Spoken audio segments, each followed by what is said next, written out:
Yes students, so welcome to career defence school. आज हम करेंगे आरएएमसी का sample paper general science section का। मतलब हम 75 क्वेश्चंस आपके जीके में आते हैं, जिसमें से हम जो जनरल साइंस वाले क्वेश्चंस हैं वो करेंगे, और इसमें जो है काफी चैप्टर्स के क्वेश्चंस हम कवर करेंगे। Wait only for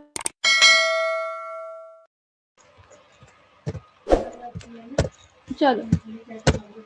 Yes students, so our first question is light year is related to A energy, B speed, C distance, D intensity. Yes Amrit. Speed. Speed, light year speed measure करती है. Yes Amrit.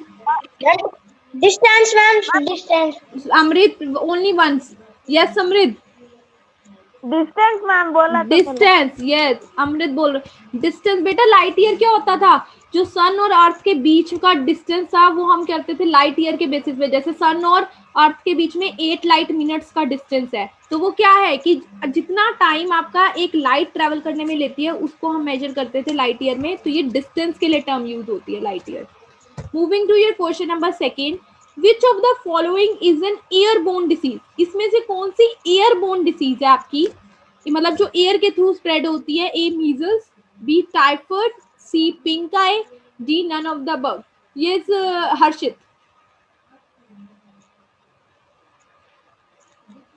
Harshit ma'am I don't know ma'am. कोई बात नहीं हर्षित, फिर भी बताओ आप 4 option में से। Ma'am measles. Measles is the right answer Harshit. Yes you can give it, very good. Measles आपकी एयरबोर्न डिसीज है। देखो मीजल जो है आपका वायरस के थ्रू होता है, और ये एयरबोर्न डिसीजेस है। इसमें क्या होता है, देखो बॉडी में इस तरह के रेड रैशेस हो जाते हैं आपके, जो अगर आप किसी इन्फेक्टेड पर्सन के कांटेक्ट में हो, उसके साथ बैठ के बात कर रहे हो, तो आपके जो है एयर के थ्रू जो है मीजल स्प्रेड हो जाता है। टाइफाइड आपको कंटामिनेटेड वाटर के थ्रू स्प्रेड होता है, और ये बैक्टीरिया से होता है। याद रखना, ये बैक्टीरिया से होने वाली डिसीज है और ये वाटर से स्प्रेड होती है। मीजल्स आपका एयर से स्प्रेड होता है। पिंक आईज नथिंग, ये तो नॉर्मल है आईज का पिंक हो जाना कोई भी एक इन्फेक्शन की वजह से। Moving to your question number 3, fish liver oil comma milk comma egg yolk are the sources of. ये किसके सोर्सेज हैं? A vitamin A, B vitamin B2, C vitamin D, D vitamin C. ये समृद्ध। Vitamin A ma'am. Vitamin A is the right answer, very good. देखो बेटा, जो fish liver oil है, milk है, एग है, ये सारे आपके विटामिन ए के सोर्सेज हैं। ये आपको यहाँ इसमें ये जो है सारे विटामिन ए से मिलते हैं। ठीक है, चलो Priyanshu you can also raise your hand. Moving to your question number 4, what will be the change when iron got rusted? जब आयरन में रस्ट लगती है, जंग लगता है, तो क्या चेंज आता है? It weight is increased, its weight is decreased, no changes take place, D none of the above. Priyanshu will tell us the answer. Yes Priyanshu, what is the answer? Priyanshu, Its weight decrease. weight decreased. Okay Amrit, according to you? Ma'am Priyanshu is right or wrong? Decreasing होगा। Decrease होगा बेटा। उसका wait जो है increase होता है। क्यों increase होता है? देखो रिएक्शन देखो, समझो। आयरन है, आयरन पे रस्ट कब लगती है? जब आयरन आपके एयर में ऑक्सीजन और वाटर के कांटेक्ट में, जब आपका एयर में मॉइस्चर होता है तब आपकी रस्ट लगती है। देखो आपका आयरन है, आयरन में जब एयर में से ऑक्सीजन मिलती है और एयर में से वाटर के मॉलिक्यूल्स मिलते हैं तो रस्ट बन जाती है। रस्ट का फॉर्मूला होता है आयरन ऑक्साइड Fe2O3.H2O। अब ये देखो, ये तो पहले तो खाली आयरन था, तो सिर्फ आयरन का मास था, लेकिन जब रस्ट बनी तो फॉर्मूला बना आयरन ऑक्साइड Fe2O3.H2O। अब इसमें हाइड्रोजन के 2 मॉलिक्यूल भी जुड़ गए और ऑक्सीजन के 3 एटम और 4 ऑक्सीजन के एटम भी ऐड अप हो गए। तो कोई चीज ऐड हो रही है, जब कोई चीज ऐड होती है तो वेट इंक्रीज होता है। तो जब भी रस्ट लगती है आयरन का वेट इंक्रीज हो जाता है, क्योंकि पहले वो आयरन था, अब उसके साथ ऑक्सीजन और हाइड्रोजन के एटम्स भी कंबाइन हो चुके हैं। तो जब भी रस्ट लगती है तो आपके आयरन का वेट इंक्रीज होता है। Is it clear? Yes Harshit and Priyanshu, आपको भी क्लियर है कि कैसे उसका वेट इंक्रीज हो रहा है? क्योंकि ऑक्सीजन और हाइड्रोजन के एटम्स एड अप हो रहे हैं, क्योंकि वो ऑक्सीडेशन कर रहे हैं। आयरन ऑक्साइड चलो, that is very easy question. Which planet is known as morning और evening star? A Mars, B Jupiter, C Venus, D Mercury. Yes Harshit. Ma'am Venus. Venus, जिसको सबसे ब्राइटेस्ट स्टार भी बोला जाता है और ये स्टार्स की तरह ही बिहेव करता है, इसलिए इसको जो है मॉर्निंग स्टार और इवनिंग स्टार भी बोला जाता है. प्रांशु अपनी वीडियो ऑन कर लो. Moving to your question number 6. The tilting of earth is responsible for. जो अर्थ अपनी एक्सिस पे थोड़ी सी टिल्ट हुई है, उसकी वजह से क्या चेंज होता है? Change of days, change of sunrays, change of season, या D none of the above. ये Samriddh. Ma'am B change of sunrise. No. Amrit. Ma'am change of season. Yes बेटा, देखो जो टिल्टिंग की वजह से, क्योंकि टिल्टिंग की वजह से कुछ सरफेस पे सन की रेस पड़ती है, कुछ पे नहीं पड़ पाती. तो जिस सरफेस पे सन की रेस पड़ेंगी वो समर हो जाएगा, जिस सरफेस पे नहीं पड़ेगी वो विंटर हो जाएगा. तो टिल्टिंग होने की वजह से सीजन्स में चेंज आता है. आपके अर्थ की टिल्टिंग की वजह से सीजन चेंज होते हैं. Moving to your question number 7. Penicillium is a algae, B fungal, C bacteria, D yeast. जो पेनासिलियम है ये किसका एग्जांपल है? अलगाए है, बैक्टीरिया है, फंगस है, यीस्ट है. Yes Priyanshu. Priyanshu. Ma'am screen नहीं भी दिख रहा. Okay. Harshit. Ma'am fungus. Yes ma'am दिख रहा है ma'am. Ma'am fungus. Yes, fungus is the right answer. Penicillium आपका फंगस का एग्जांपल है. और आपको पता है अलगाई के एग्जांपल क्या होता है? स्पाइरोगायरा और क्लेमेंडोज आपके अलगाई के एग्जांपल है. बैक्टीरिया में क्या आ जाता है आपका? जैसे बैक्टीरिया में आपकी जो क्लोरा है, टाइफाइड है, ये डिसीजेस बैक्टीरिया से हो जाती है. और यीस्ट तो आपकी खुद ही एक फंगस है. तो penicillium is an example of fungus which is a non green plant, जिनके पास क्लोरोफिल भी नहीं होती, जो फोटोसिंथेसिस नहीं कर सकते, जो अपना न्यूट्रिशन डेड और डिकेइंग से लेते हैं. प्रांशु, स्क्रीन विजिबल है अब आपको? Yes ma'am. Okay. Now this question का आंसर प्रांशु आपने ही करना है. Moving to your question number 8. Which of the following organism undergoes anaerobic respiration? Anaerobic respiration इसमें से कौन करता है? A yeast, B leech, C amoeba, D fish. Yes Priyanshu. Anaerobic respiration, the respiration which take place in the absence of oxygen, that respiration is known as anaerobic respiration. Yes, कौन सा organism करता है Priyanshu? Answer ma'am C. Yes, repeat it again. Ma'am C. C amoeba. No. Yes Amrit. Amrit, what is the answer? Ma'am yeast. Yeast. Yes, very good बेटा. Yeast क्या है? Fungus है. और fungus हमेशा एनारोबिक रेस्पिरेशन करती है विदाउट ऑक्सीजन.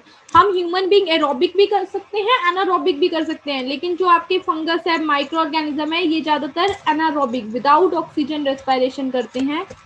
ठीक है. और अल्कोहल प्रोड्यूस करते हैं विदाउट ऑक्सीजन रेस्पिरेशन करके. जब यीस्ट विदाउट ऑक्सीजन रेस्पिरेशन करके अल्कोहल प्रोड्यूस होता है, तो फिर वो अल्कोहल वही है कि यीस्ट आपका वाइन्स बनाने में यूज आता है. इसी वजह से हम इसको जो है आपका ब्रेड, केक वगैरह में भी यूज करते हैं. Next, magnesium hydroxide. जो मैग्नीशियम हाइड्रोक्साइड है, इसका फॉर्मूला होता है मैग्नीशियम हाइड्रोक्साइड का MgOH ट्वाइस. ये मैग्नीशियम हाइड्रोक्साइड का फॉर्मूला होता है. ये कहाँ यूज होता है? इस फाउंड इन, किसमें फाउंड होता है इन सारों में से? मिल्क ऑफ मैग्नीशिया में, मैग्नीशियम क्लोराइड में, मैग्नीशियम रिबन में, या D none of the above. Magnesium hydroxide इसमें से किस में मिलेगा? किसका फॉर्मूला है मतलब मैग्नीशियम हाइड्रोक्साइड इन चारों में से? ये समृद्ध. B ma'am magnesium. Magnesium chloride. Amrit.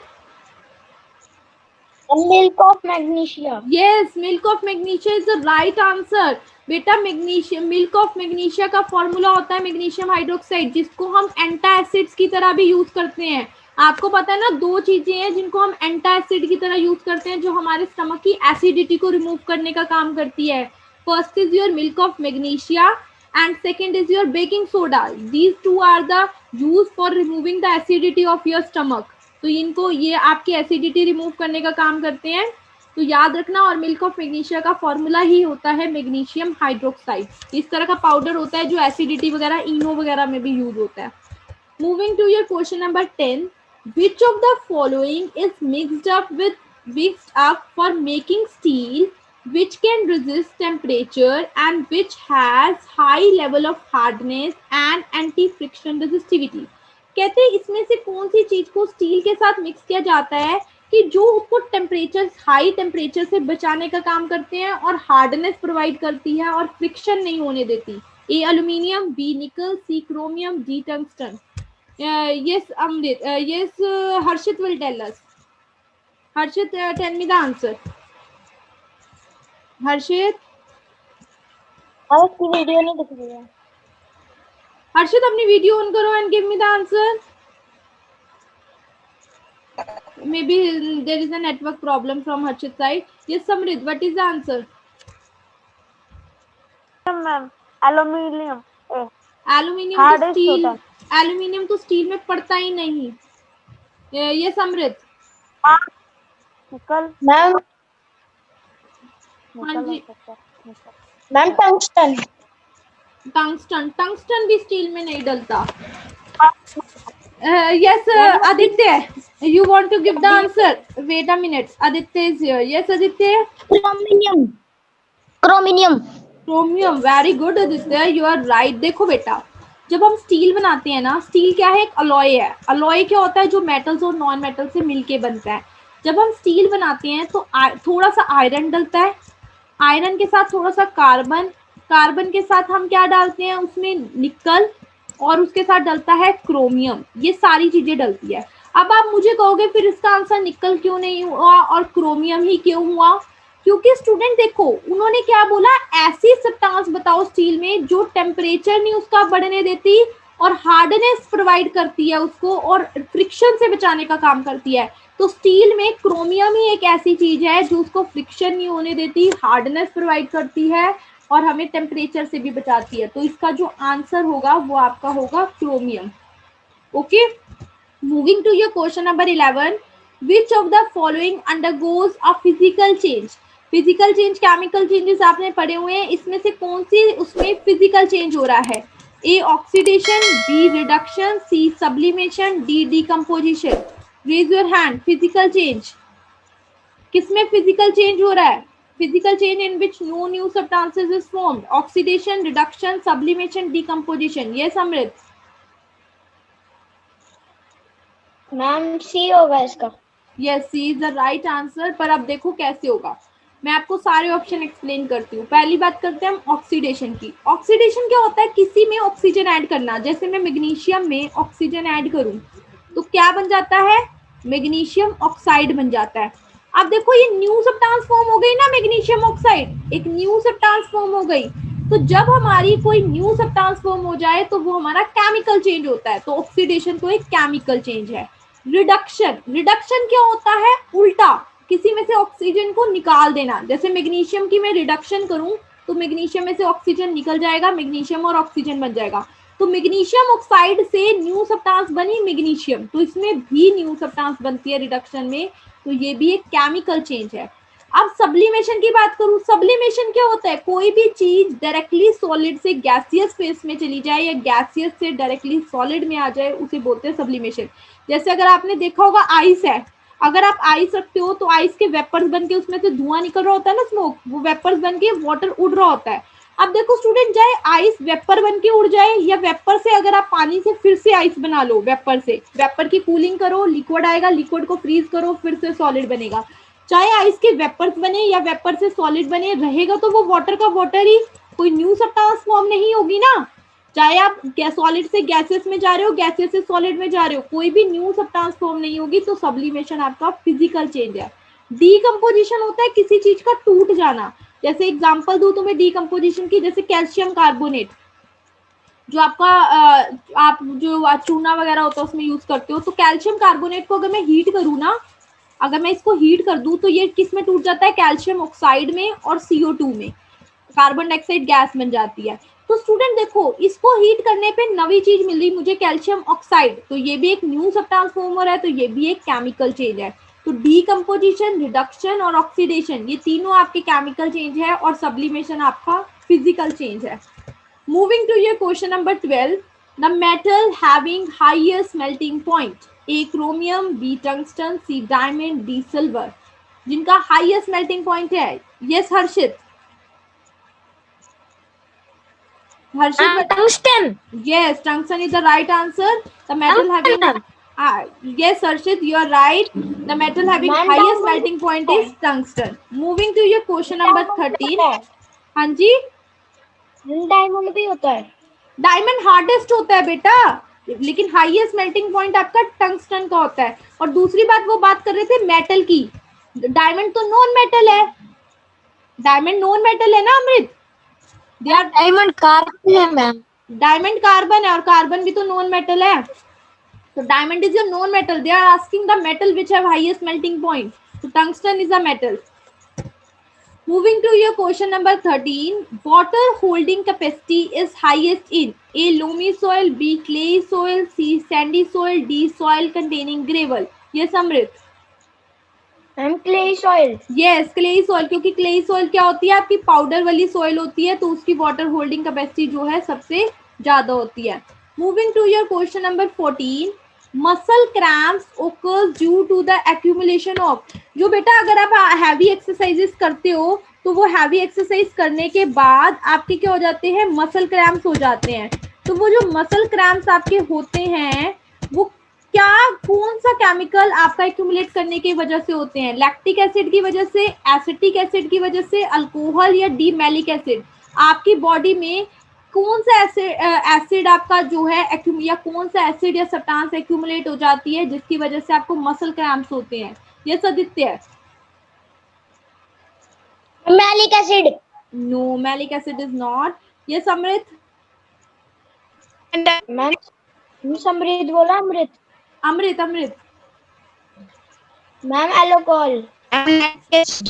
Very good, alcohol. Or now some Priyanshu will tell us. Priyanshu. Ma'am lactic acid. Ma'am lactic acid. Okay, yes, lactic acid is the right answer. देखो बेटा, क्या होता है जब हम बहुत heavy exercise करते हैं, जैसे कभी रनिंग कर ली, कुछ कर ली, तो हम तेज तेज ब्रीथिंग करते हैं। तो उस टाइम तेज ब्रीथिंग करने के लिए हमें ऑक्सीजन की बहुत जरूरत होती है। तो उस टाइम हम एनारोबिक रेस्पिरेशन करते हैं, विदाउट ऑक्सीजन ब्रीथ करते हैं। तो जब हम विदाउट ऑक्सीजन ब्रीथ करते हैं तो आप कभी अगर देखो, कभी आप जिम में जाओ या भागो तो आके आपके लेग्स बहुत पेन करते हैं। क्यों? क्योंकि आपके मसल में लैक्टिक एसिड, क्योंकि जब आपने एनारोबिक रेस्पिरेशन करी तो आपकी मसल्स लैक्टिक एसिड प्रोड्यूस करते हैं, और वो लैक्टिक एसिड जब आपके मसल्स में एक्यूमुलेट होता है, आपकी बॉडी जो प्रोड्यूस करती है, तो आपके मसल क्रैम्प्स हो जाते हैं, आपको पेन होने लग जाता है। आपको पता है कभी भी बोलते हैं कि जिम से, जब जिम जाते हैं तो बोलते हैं कि आपने जिम से घर जाने के बाद हॉट वाटर बाथ लेनी है, बोलते हैं ना जिम वाले, घर जाके हॉट वाटर बाथ लेनी है या फिर आपने मसाज लेना है। वो क्यों बोलते हैं? क्योंकि आपने हैवी एक्सरसाइज करी, आपकी बॉडी ने एनारोबिक रेस्पिरेशन करी, आपकी बॉडी ने लैक्टिक एसिड प्रोड्यूस कर दिया आपके मसल्स में, आपके मसल्स पेन होंगे। तो आपने क्या करना है, जब घर जाके आप हॉट वाटर बाथ लोगे तो आपके जो मसल्स में लैक्टिक एसिड एक्यूमुलेट हुआ है वो मेल्ट हो जाएगा और आपकी पेन ठीक हो जाएगी। या आप मसाज भी करते हो तो उससे भी लैक्टिक एसिड जो है मेल्ट हो जाता है और आपका पेन रिलीफ हो जाती है। तो जब भी आपका लैक्टिक एसिड एक्यूमुलेट होता है तो आप हॉट वाटर बाथ ले सकते हो या फिर आप मसाज करवा सकते हो। यस अमृत। मैलिक एसिड क्या होता है? मैलिक एसिड भी आपका एसिड है जनरली, जो आपका कई मेडिसिन वगैरह में यूज हो जाता है। आपका एक नॉर्मल सा आपका लाइट सा एसिड है, स्ट्रॉन्ग एसिड नहीं है। एसिटिक एसिड तो आपका होता है जो विनेगर वगैरह, सिरका वगैरह में होता है। अल्कोहल तो आपको पता ही है सबको। Moving to your question number 15, which of the following undergoes a chemical change on heating? इसमें से कौन, किसको हम हीट करेंगे तो केमिकल चेंज होगा, मतलब न्यू सब्सटेंस फॉर्म होगी? A sodium chloride, B silica, C lead nitrate, D platinum. Yes Pranshu. Silica. No, silica का तो बेटा पाउडर से आता है, हीट करते हैं वो सिलिका इवेपोरेट हो जाता है, कोई न्यू चीज नहीं बनती। Yes Amrit. Ma'am C. Ma'am D. Yes, C is the right answer. Its answer is ma'am C. D. No, it's platinum को भी जब हीट करते हैं तो फ्लैश लाइट से निकलती है, लेकिन कोई न्यू सब्सटेंस नहीं बनता। देखो बेटा, लेड नाइट्रेट का फॉर्मूला होता है, पीबी को होते हैं लेड को, नाइट्रेट होता है NO3 ट्वाइस। लेड नाइट्रेट को जब हम हीट करते हैं तो ये बनाता है लेड ऑक्साइड और नाइट्रोजन डाइऑक्साइड। तो हमें एक न्यू सब्सटेंस फॉर्म होती है इसको हीट करने पे, तो ये एक केमिकल चेंज है। लेड नाइट्रेट को जब भी हीट करते हैं we get lead oxide and nitrogen dioxide, so it forms a new substance and it is a chemical change. Moving to your question number 16, a thermal flask, thermal flask है आपका मतलब कि thermally जैसे आपका Milton के flask होते हैं, prevents loss और गेन ऑफ हीट, उसको प्रिवेंट करते हैं, ना गेन होने देते हैं ना लॉस होती है हीट की, by conduction only, B convection only, C radiation only, D all of the these. Yes Samriddh will answer it. Yes ma'am, C. C radiation only. Okay Amrit. Ma'am all of these. Yes all of these is the right answer. देखो बेटा, आपने thermal flask को नीचे से भी flask लगा हुआ है, तो नीचे से साइडों से सारों में लगा हुआ है, ऊपर से भी कवर्ड है, तो कंडक्शन से हीट ट्रांसफर नहीं हो सकती। दूसरी बात, आपने क्या करा है इसको, मतलब देखो साइडों से फ्लास्क लगा हुआ है तो कंडक्शन से नहीं हो सकती, ऊपर से कवर्ड है तो कन्वेक्शन से नहीं हो सकती, और दूसरी बात आपने उसमें कॉपर के वायर की सारी फ्लास्क में थिनिंग लगा देते हैं तो रेडिएशन भी अंदर नहीं जा सकती, तो रेडिएशन के थ्रू भी नहीं हो सकती। तो जो थर्मल फ्लास्क है उसमें हीट जो लॉस और गेन होती है वो तीनों मेथड से नहीं हो सकती। Moving to your question number 17, stainless steel pan provided with copper bottom. देखो जो स्टेनलेस स्टील के आप घर में यूटेंसिल्स लाते होंगे उसमें जो बॉटम है ना उसमें कॉपर की लेयर लगा देते हैं, इस तरह से कॉपर की लेयर होती है बॉटम में, वो क्यों लगाई जाती है? A copper is easier to clean the stainless steel, copper easy होता है क्लीन करना। B copper bottom makes the pan more durable, क्योंकि ज्यादा चलेगा आपका यूटेंसिल्स अगर आप कॉपर का लेयर लगाओगे बॉटम पे। Such pans are colourful, colourful लगते हैं हमारे यूटेंसिल्स इसलिए। या D copper is better conductor of heat than stainless steel, क्योंकि कॉपर जो है बेटर कंडक्टर है हीट का स्टेनलेस स्टील से। Yes give me the answer. Yes Amrit. Ma'am इसका आएगा D. Yes D is right answer, क्योंकि बेटा कॉपर ज्यादा गुड कंडक्टर है हीट का, वो हीट जल्दी लेके जल्दी से आपके यूटेंसिल्स को गर्म करेगा as compare to stainless steel. तो जल्दी से अगर आपका यूटेंसिल गर्म होगा तो आपका फूड जो भी होगा वो जल्दी प्रिपेयर होगा, इसलिए यूटेंसिल्स के नीचे कॉपर की लेयर दी जाती है। Moving to your question number 18, yes no doubt. Moving to your question number 18, a wood spoon is dipped in a cup of ice. देखो एक वुडन का स्पून आइस के उसमें डिप किया है, इट्स अदर एंड, तो जो उसका अदर एंड है जहां से आप पकड़ के खाओगे आइसक्रीम को, डज नॉट बिकम कोल्ड, वो कोल्ड नहीं होगा। या cold by the process of radiation, cold by the process of convection, cold by the process of conduction. Yes Harshit.